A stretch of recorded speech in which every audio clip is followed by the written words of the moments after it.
हाँ everyone, welcome back to the new video. आज हम करने वाले हैं लॉगरिथमिक टेस्ट। अब ये लॉगरिथमिक टेस्ट क्या होता है? अब मैंने तुम्हें लास्ट कुछ वीडियो से बताते आ रहा हूं कि भैया रेशो टेस्ट जो होता है वो सबसे ज्यादा यूज करने वाला टेस्ट है, लेकिन वो रेशो टेस्ट फेल भी हो जाता है। अब जब वो फेल हो जाता था तो हम लगाते थे कंपैरिजन टेस्ट। जरूरी नहीं हर जगह कंपैरिजन टेस्ट भी वैलिड हो। अगर कॉम्प्लिकेटेड सी चीजें आ गई जिसमें से ratio test, P series test नहीं लगा पा रहे हैं, मैंने पहले भी तुम्हें कहा है सबसे इंपॉर्टेंट कंपैरिजन टेस्ट है, उसको सबसे पहले देख लो। ठीक है, कंपैरिजन टेस्ट होने के बाद मैंने तुम्हें बताया था अगर कंपैरिजन टेस्ट नहीं यूज हो पा रहा है या बहुत डिफिकल्टी हो रही है तो हम जाते थे राबीज टेस्ट पे। राबीज टेस्ट यार काफी ज्यादा लॉन्ग भी हो जाता था और कई सिचुएशंस में राबीज टेस्ट वैलिड भी नहीं होगा, जैसे मैं तुम्हें अभी दिखाऊंगा। राबीज टेस्ट यहाँ पे काम नहीं करेगा, तो इसीलिए हम एक न्यू टेस्ट करने वाले हैं जिसका नाम है लॉगरिथमिक टेस्ट। अब लॉगरिथमिक टेस्ट हमारे पास क्या होता है, तुमने देखो रेशो टेस्ट तो सबसे पहले लगाना ही है। रेशो टेस्ट लगाने के बाद उसको लॉग से मल्टीप्लाई कर दो, फिर उसको एन से मल्टीप्लाई कर दो। भैया समझ नहीं आ रहा है, क्लियर सी बात है, समझ नहीं आ रहा। इतने सारे टेस्ट कराई जा रहे हो, कहां पे ये वाला यूज होगा आज तुम्हें बताने वाला हूं। जब मैं ये क्वेश्चन कराऊंगा ना और जब वो रेशो टेस्ट हमारा फेल होने वाला है तो तुम्हें अब खुद ब खुद पता लग जाएगा, अभी 10 मिनट के अंदर अंदर पता लग जाएगा कि एक्चुअल में ये लॉगरिथमिक टेस्ट कहां लगता है। अभी पता लग जाएगा। सो सिर्फ 5 मिनट देना या 10 मिनट देना, हद से हद मुझे, मेरे को पहुंचने दो वहां तक। ठीक है, so you know my name is Rajan Chopra. आज का टॉपिक है लॉगरिथमिक टेस्ट, जहां पे हम पढ़ते हैं हंस खेल कूद के। ठीक है, सो कंडीशन सेम है यार। एल से बड़ा आया तो हमारे पास कन्वर्जेंट, एल से 1 से छोटा आया तो डाइवर्जेंट और 1 के इक्वल है, तो ये भी टेस्ट फेल हो जाएगा। भैया ये भी टेस्ट फेल हो सकता है, हाँ, लेकिन क्वेश्चन ही हम वो करने वाले हैं जिनमें ये टेस्ट वैलिड होगा और जिनसे चीजें निकल जाएंगी। लॉगरिथमिक टेस्ट भी फेल हो सकता है बट उतना ज्यादा डीप कोई नहीं जाता है। अगर आ भी जाए ऐसा क्वेश्चन तो कैसे टैकल करें वो भी तुम्हें अप्रोच बता देंगे। ठीक है, बट फिलहाल के लिए ये मैं टेस्ट एक क्वेश्चन लेके आया, उसको अप्रोच करते हैं कि कैसे करना है। सबसे पहली अप्रोच करेंगे रेशो टेस्ट, क्योंकि रेशो से ही बना हुआ है ये भी। ठीक है, सो अब ध्यान से देखो, ये जो हमारे पास क्वेश्चन है सबसे पहला काम है इसके लिए nth टर्म निकालनी है। nth टर्म निकालते हैं तो अगर मैं चलता जाऊं इसमें nth टर्म कैसा पैटर्न दिख रहा है तुम्हें? पहला है 0 का फैक्टोरियल, फिर 1 का फैक्टोरियल, फिर 2 का फैक्टोरियल। जो भी यहां पे है इसकी पावर भी वही है। देखो यहाँ 2 फैक्टोरियल तो यहाँ 2, 3 है तो 3, और नीचे इससे एक बड़ा नंबर, और यहां पर जितना फैक्टोरियल है वहां उतनी इसकी पावर भी है। तो कुछ ऐसी चीज बनने वाली है, ज्यादा कंफ्यूज नहीं करूंगा मैं। यह आएगा n का फैक्टोरियल अपॉन में n+1 की power n, late me see, हाँ, x की पावर n। देखना मैच करके, मैच हो रहा है। 1 डालो तो क्या आ जाएगा, 1 का फैक्टोरियल, 1+1 2, 2 की पावर 1, 2 की पावर 1, x की पावर 1। ठीक है, 2 डालना तो 2 का फैक्टोरियल, 3 की पावर 2, 3 की पावर 2, x की पावर 2। बिल्कुल सही आ रहा है। तो मतलब हमने nth टर्म फाइंड आउट कर लिया, पहला टास्क कंप्लीट है। फिर क्या करते हैं, n+1 वाला निकालते हैं, तो ये आ जाएगा n+1 का फैक्टोरियल। बस क्या करो, n को n+1 फैक्टोरियल। मेरे ख्याल से यहां तक बात समझ आ गई। नीचे क्या आ जाएगा, n+2, एक बढ़ा दो भैया, है ना। ऊपर आ जाएगा n+1 और x की power n+1। Next step, divide कर दो। डिवाइड कैसे करना है, un को डिवाइड कर दो un+1 से। ठीक है, तो ये हमारे पास आ जाएगा, un लिख दो पहले n factorial, n+1 raise to power n और x की पावर n, मल्टीप्लाई, इसका रेसिप्रोकल कर दो तो आ जाएगा, रेसिप्रोकल कर दो तो आ जाएगा n+2 n+1। भैया रेसिप्रोकल क्यों किया, क्योंकि ये डिवाइड में था। ठीक है, ये बन जाएगा n+1 का फैक्टोरियल और x की पावर n+1, जिसको मैं ऐसे भी लिख सकता हूं x की पावर n, x की पावर 1। ठीक है, ताकि ये x की पावर n से x की पावर n कैंसिल हो जाए। आगे चलो, एक बात तो भैया हम देख पा रहे हैं, ऊपर n+2 की पावर n और n+2 ऐसे भी तो लिख सकते हैं। इसे बिल्कुल लिख सकते हो यार, क्यों नहीं लिख सकते। डिवाइडेड बाय ये क्या बन जाएगा, n+1 की पावर n। यहां कितना आ जाएगा, ये आ जाएगा हमारे पास, लेट मी सी, कुछ गड़बड़ तो नहीं कर रहे हम, नहीं बिल्कुल भी नहीं। तो ये आ जाएगा हमारे पास n+1 का फैक्टोरियल, ओपन करोगे तो n+1 और साथ में आ जाएगा n फैक्टोरियल, और ये n फैक्टोरियल भी ऊपर पड़ा हुआ था, और नीचे एक बच जाएगा x, क्योंकि x पावर n तो कैंसिल हो गई, एक x रह गया। अब देखो इससे ये कैंसिल। ठीक है, n की पावर कॉमन ले लो तुम, मतलब n कॉमन ले लो, यहां से तो आएगा n की पावर n 1+2/n। क्यों भैया n क्यों आई इसकी पावर, क्योंकि भैया यहां पे अगर तुम बड़ी ध्यान से देखोगे तो पावर में हमारे पास n बचने वाला है। क्यों बचने वाला भैया, वो इसलिए बचने वाला है क्योंकि जब तुम n कॉमन लोगे तो पावर में भी n है, तो n की पावर n कॉमन आ जाएगा। समझ आ रहा है थोड़ा सा? हाँ, तो ये हमारे पास इधर क्या बच जाएगा भैया, एक और n कॉमन ले लो तो 1 प्लस 2/n। ठीक, तो इसमें तो एक ही पावर है ऊपर, यहां से n की पावर n कॉमन आएगी, बचेगा 1 प्लस 1/n की पावर n। भैया ये तो वो नहीं बन रही डेफिनेशन ऑफ e? हाँ बिल्कुल सही, बिल्कुल सही। यहां आ जाएगा n कॉमन लेके 1 प्लस 1/n, और साथ में 1/x तो बचा ही हुआ। ठीक है, n की power n cancel, n cancel, as n approaches to infinity. मैं थोड़ा दिखाना चाहूंगा तुम्हें, क्वेश्चन ही रब कर लेते हैं। ठीक है, क्वेश्चन रब कर लेते हैं, क्योंकि हमें तो nth टर्म ही चाहिए होती, जो कि मैंने ऑलरेडी लिख ली है। अब यहां पे तुम बड़ी ध्यान से अगर ऑब्जर्व कर पा रहे हो, तो as n approaches to infinity ये क्या बन जाएगा, ये बन जाएगा भैया डेफिनेशन ऑफ ई स्क्वायर, ये बन जाएगा definition of e square. Let me see, हाँ, तो ये हमारे पास कुछ ऐसे बन जाएगा। हाँ, तो ऊपर बन जाएगा E square, 1 second, E square, नीचे हमारे पास बन जाएगा भैया, ये तो पता है ना यहां पे 2 होता है तो बन जाएगा यहां पे भी, है ना? हाँ फिर ठीक है, तो ये हमारे पास बन जाएगा ई स्क्वायर,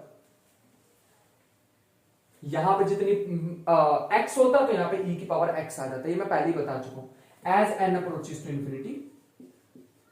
ठीक है, ये चीज बन जाएगी ई स्क्वायर। ये मैं सारी चीजें ऑलरेडी बता चुका हूं, स्टार्टिंग में फर्स्ट वीडियो देख लेना यार, मैं सारी एक्सपेंशंस लिखवा चुका हूं तुम्हें ऑलरेडी। दूसरी टर्म क्या बनेगी, इस पे तो कोई पावर नहीं है, इंफिनिटी अप्रोच कराओगे तो 2/इंफिनिटी 0, तो ये तो 1 ही बच जाएगा, लिखने की जरूरत नहीं है। यहां भी इंफिनिटी अप्रोच कराओगे 1/इंफिनिटी 0, तो बच जाएगा सिर्फ ये, और ये क्या है e। भैया इसमें तो 1 ही है ना, तो इसकी पावर 1 ही आ जाएगी, और साथ में क्या बच जाएगा 1/x। e से e कट करोगे तो बच जाएगा e की पावर x। सारी बात आके कहां रुक गई, x पे रुक गई। तो भैया आप देखो, by ratio test, by ratio test हम कह सकते हैं अगर e/x जो है वो ग्रेटर देन 1 हुआ तो कन्वर्जेंट, और लेस देन 1 हुआ तो डाइवर्जेंट, और इक्वल टू 1 हुआ तो टेस्ट फेल्स। ठीक है, ग्रेटर देन 1 के लिए कन्वर्जेंट होता है, या फिर ऐसे भी कह सकते हैं x is less than e। भैया क्रॉस मल्टीप्लीकेशन करोगे तो x लेस देन e आ जाएगा, कन्वर्जेंट। और अगर x ग्रेटर देन e तो डाइवर्जेंट, फिर से क्रॉस मल्टीप्लाई कर लेना, e की पावर e/x लेस देन 1 हुआ, या फिर x ग्रेटर देन e हुआ तो डाइवर्जेंट, लेकिन अगर x/e इक्वल टू 1 हुआ तो टेस्ट फेल्स।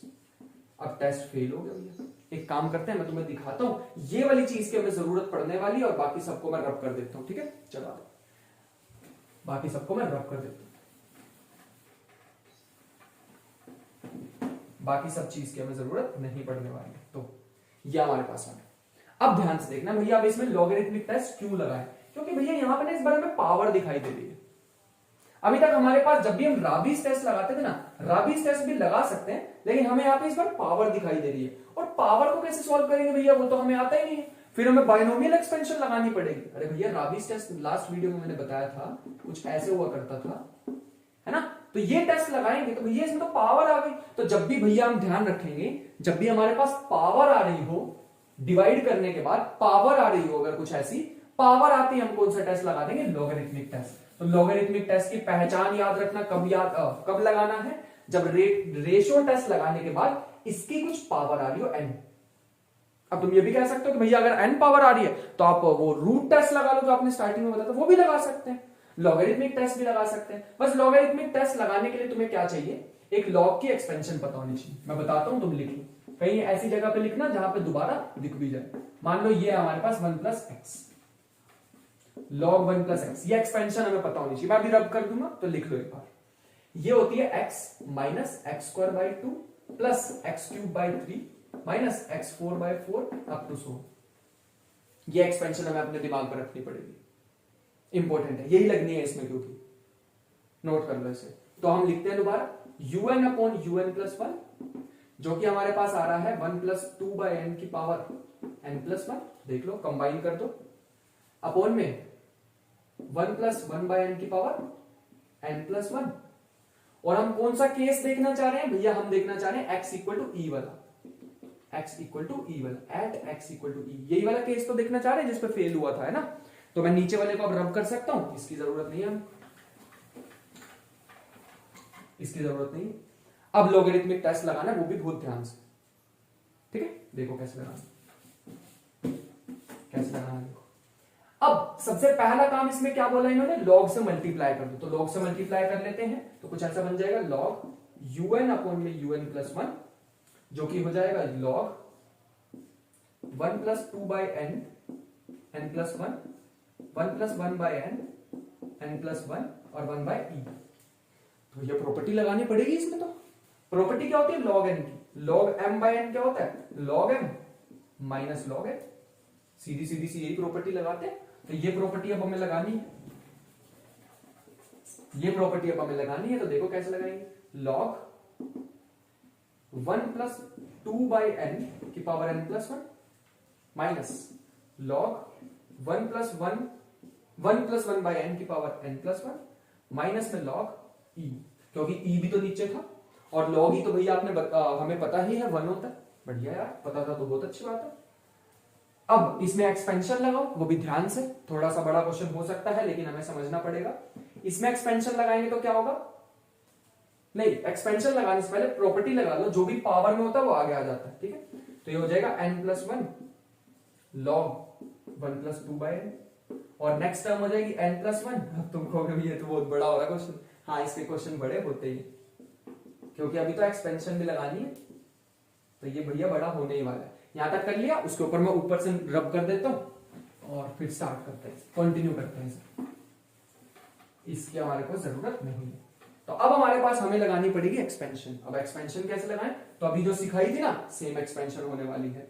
तो सबसे पहले यहाँ पे n प्लस 1 को ऐसे ही रख देना, उसके बाद n प्लस 1 को ऐसे ही रखने के बाद लॉग की एक्सपेंशन लगा दो, लॉग 1 2 बाई एन, तो ये हो जाएगी 2 by x minus x square by 2 मतलब 1 बाई 2, और यहाँ पे एक्स स्क्वायर, एक्स की जगह क्या है 2 बाई एन, तो आ जाएगा 4 by n square plus 1 by 3 into x cube मतलब 8 by n cube up to so, मतलब माइनस आएगी अगली टर्म अप टू सो, पहली टर्म। दूसरी सुनो n प्लस 1 ऐसी, और बाकी हमारे पास क्या आ जाएगी 1 बाई एन, एक्स की जगह 1 बाई एन, और फिर हमारे पास आ जाएगा minus 1 by 2 1 by n square plus 1 by 3 1 by n cube up to so, और लास्ट टर्म तो हमारे पास पड़ी ही है log e विच इज 1।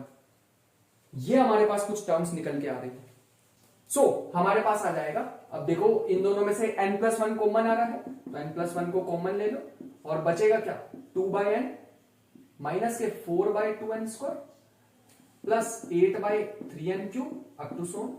पहली यार ये चीज, और दूसरी चीज हमें कुछ ऐसी सी दिख रही है 1 by n minus 1 by 2 n square, और फिर आएगी plus 1 by 3 n cube up to so, और पूरे के बाहर -1, ये वाला इसको इग्नोर मत कर देना, ठीक है। आगे चलते हैं। सो आगे हमारे पास क्या आएगा, आगे हमारे पास क्या आएगा देखो ध्यान से, ये हमारे पास 2 बाई एन और ये 1 बाई एन, देखो बीच में माइनस का साइन है, अगर बीच में माइनस का साइन है तो कुछ ऐसी चीज बचने वाली है, ध्यान से देखो n प्लस 1 बाहर ही रहेगा और ब्रैकेट में रह जाएगी 2 बाई एन 1 बाई एन, तो 1 बाई एन, ठीक है। उसके बाद माइनस के 4 by 2 n square minus minus plus plus के 1 बाई 2 एन स्क्वायर, तो बचेगा माइनस के 3 by 2 n square.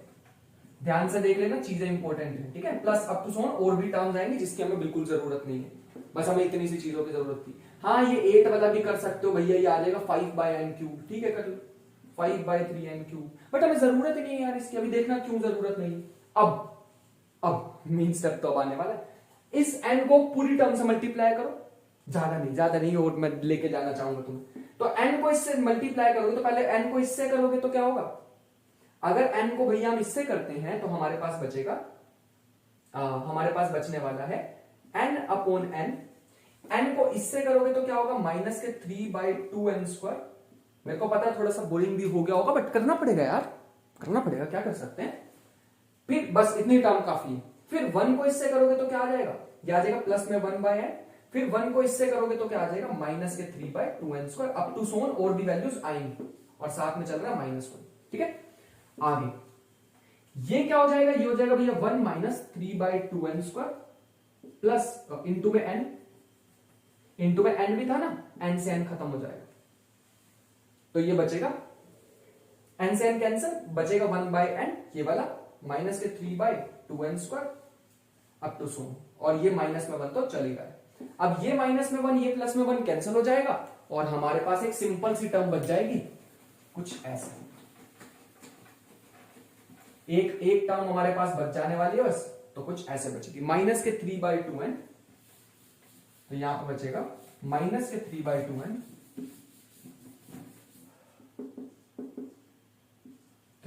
2n minus के 3/2n स्क्वायर अप टू सोन, क्योंकि 1 से 1 तो कट ही गया और ये हमारे पास टर्म बचेगी। और सबसे पहले तो 1/n लीड करेगा इसको, ये 1/n भी तो था पॉजिटिव का, ठीक है। बढ़िया, ये आ गया हमारे पास कुछ। सो नेक्स्ट हमारे पास क्या आने वाला है, इन दोनों को सॉल्व करना थोड़ा सा, तो हमारे पास बन जाएगा 3/1 माइनस 3/2 कितना होता है, यह आ जाएगा माइनस के 1/2। तो ये बच जाएगी माइनस के 1/2n माइनस के 3/2n स्क्वायर अप टू सोन। ये टर्म की हमें जरूरत नहीं, बस हमें फर्स्ट टर्म की जरूरत पड़े। चल क्या रहा था स्टार्टिंग से, log un upon un plus 1। अभी n से मल्टीप्लाई नहीं किया, अब करने वाला। n को इस पूरी टर्म से मल्टीप्लाई करोगे तो क्या आएगा, कुछ ऐसा बनने वाला है, ठीक है। n को अंदर मल्टीप्लाई करो तो क्या बचेगा, माइनस के 1/2 माइनस के 3/2n अप टू सोन। As n approaches to infinity, n log un upon un plus 1। Infinity approach कराओगे तो ये सारी टर्म जीरो हो जाएंगी, बचेगा क्या -1/2। -1/2 का मतलब लेस देन 1, तो लेस देन 1 का मतलब भैया क्या होता है, डाइवर्जेंट। इसका मतलब हमें पता लग गया फाइनली कि लेस देन e के लिए, सॉरी इक्वल टू e के लिए हमने यही तो कंडीशन ली थी ना, x इक्वल टू e के लिए टेस्ट क्या हो रहा है, टेस्ट पहले फेल हो रहा था, लेकिन अब हमारे को पता लग गया क्या हो रही है, डाइवर्जेंट हो रही है। तो इसका मतलब हम इसे ऐसे लिख सकते हैं, इसे ऐसे लिख सकते हैं, x greater than equal to e के लिए divergent according to logarithmic test, और लेस देन e के लिए कन्वर्जेंट। तो फाइनली हमारे पास आ गया रिजल्ट, बढ़िया एकदम, देखो तुम्हारे सामने है। लेस देन e के लिए कन्वर्जेंट और ग्रेटर देन e के लिए डाइवर्जेंट। इक्वल के लिए देखो मैंने प्रूव करके दिखाया तुम्हें पूरा कि क्या आ रहा है, डाइवर्जेंट आ रहा है। और लोगरिथमिक टेस्ट भी अप्लाई करके दिखाया, ये अप्लाई तभी करना है जब रेशियो टेस्ट अप्लाई करने के बाद कुछ पावर में कुछ आ जाए। अगर पावर में आएगा तभी लगाना, वरना इसको लगाने का कोई फायदा नहीं होगा, बहुत बड़ा है यार ये, ठीक है। सो एक क्वेश्चन मैं तुम्हें भी देके जाना चाहूंगा।